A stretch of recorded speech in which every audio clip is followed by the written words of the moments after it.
I always emphasize that if you are a savvy investor, you know how to select the good investment opportunity out there to achieve return of like 8% compounded a year or more, and then in a quite certain and safe manner.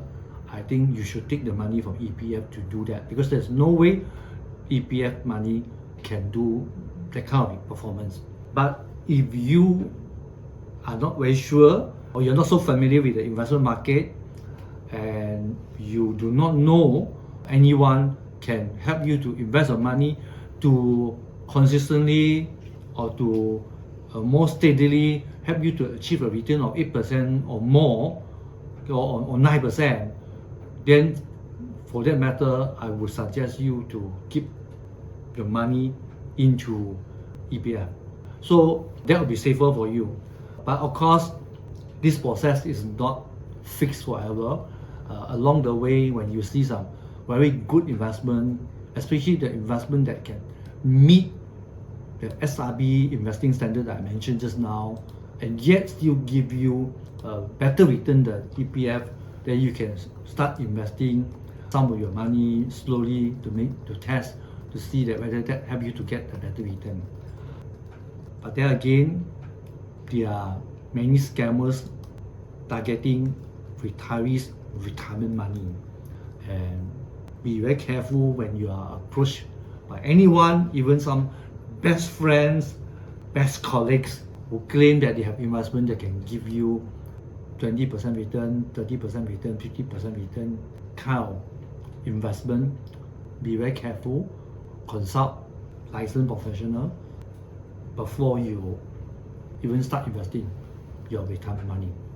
Be very careful about that.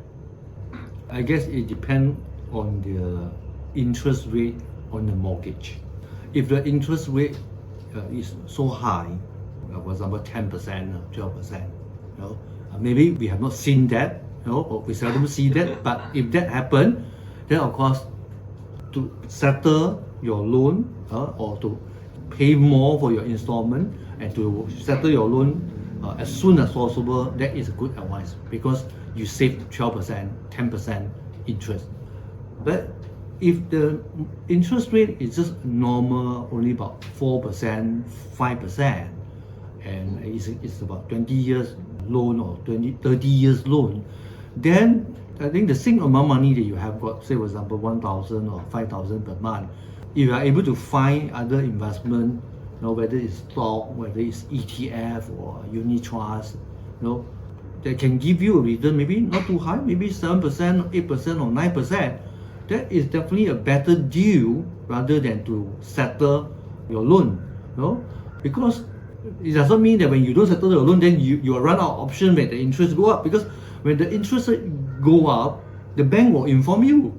Your loan interest used to be 5%, but now suddenly it shot up to 10%. You ask me why, but it become 10%. So I want to charge you 10%. Then it's not too late for you to take the cash that you have got and the profit that you make from investment elsewhere to decide whether I want to settle all of it or partially, whatever. So hopefully you are using flexi loan whereby you can still withdraw the money back. Don't get into the kind of loan whereby you end up there putting in and then you can't take it back. Then that is not flexible. Yeah, whatever not flexible is no good for financial planning in our dynamic environment that we are living in.